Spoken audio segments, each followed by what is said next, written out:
being that we're living through what might be viewed as one of the low points in race relations in U.S. history. We always studied 1968 in school. That was like the apocalypse year. But this might be viewed in a similar light in the future. But who knows? People seem pretty motivated to carry on for quite a while. But I was thinking about the reality of race relations in the US because there's kind of dogmas, two kind of stringent dogmas that are held to by race realists and the mainstream point of view, which is, race isn't real. And there's a lot of arguments on some pretty complex, important, confusing subjects. Like what is race? Is race real? What's the nature of the differences between the two? It can get quite confusing. And I'm not an expert in these areas. The scientific consensus, whatever, right now is race has no scientific validity. Meaning, of course, people have differences in appearance and various observable differences, but there isn't a genetic component to the difference.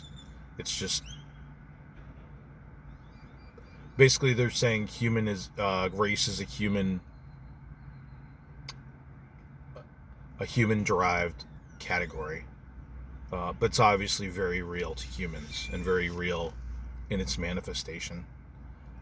So it does get pretty complex. People get upset about it. Like, how can you say, white people don't exist? Would you say black people don't exist? I don't think that's what they're actually saying. It's kind of a straw man to that argument. But I think what they are saying is there's no scientific way you can classify just whites as exempt from blacks, as exempt from Asians. And then you kind of have the flip side, which is definitely frowned upon. Race realism, where people are trying to categorize race and the differences between race, whether it be IQ, certain characteristics. This isn't too. The people doing this are more. There's some scientists doing this, but it's a lot of more amateur type people because obviously it doesn't get the same funding. It has a connotation of being associated with some of the research they were trying to do in the Third Reich. So if you're not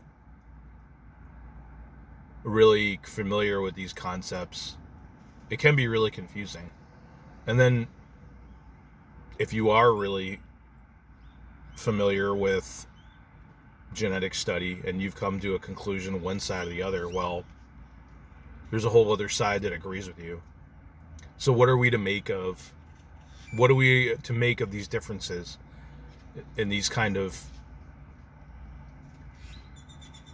hugely impactful different worldviews? For me, and someone who's certainly not a geneticist, and I see both sides as being biased.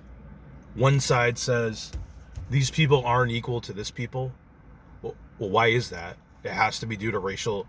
It's not due to DNA. It's not due to differences between people. It's due to oppression. It's due to expropriation. It's due to difference in history. Again, pretty well respected. I don't know what he is, anthropologist, something. Jared Diamond. That's what he talks about in his book. So, but I don't think you need to study it and come to a conclusion on all these topics. I think you just look at the reality. Racial conflict is real. Races do have a hard time mixing together. And the U.S. has had a really sordid and violent racial history. And it almost doesn't matter whether that's due to racial differences in DNA or racial policies. The important thing is there's a lot of racial conflict in our societies, and I would have told you pretty recently that things have gotten better. The trend is getting better over time, right? I mean, black and white people get along a lot better now than they did, 100 years ago, 200 years ago. But you have to factor in the fact that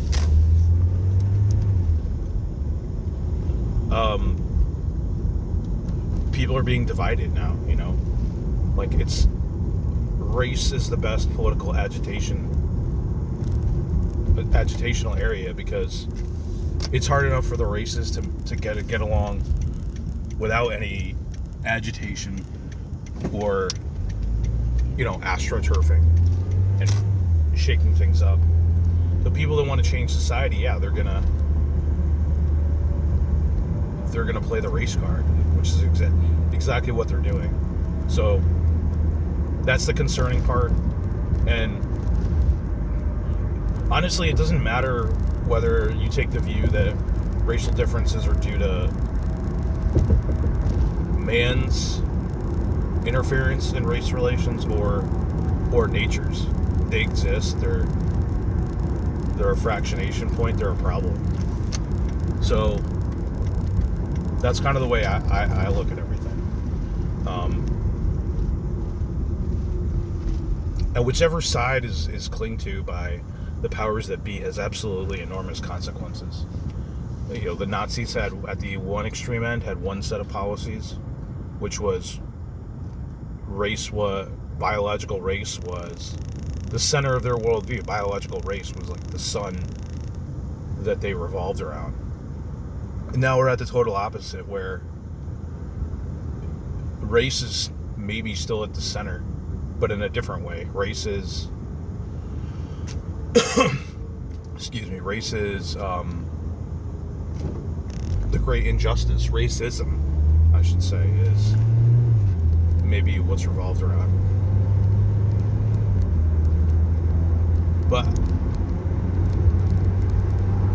I think we have to be careful about, the U.S. at this point is very racially mixed. It's gonna be more mixed as the trends continue the way they are. And I don't know, kind of on a loss for this rant, but my main point I was trying to make is that you don't have to prove one side or the other to understand that race is a fractionation point. And how are we going to solve that?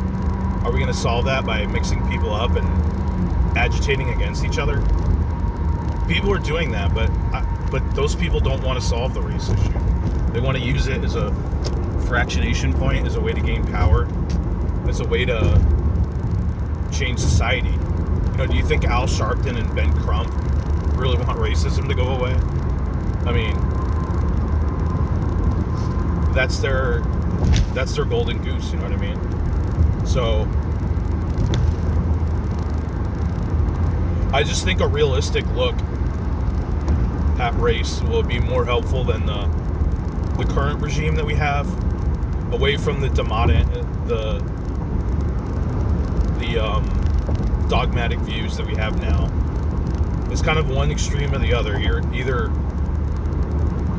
all racial differences are due to white supremacy, or it's all due to haplogroups and DNA and IQ differences. So I think some nuance and some real thinking about it would definitely benefit everybody.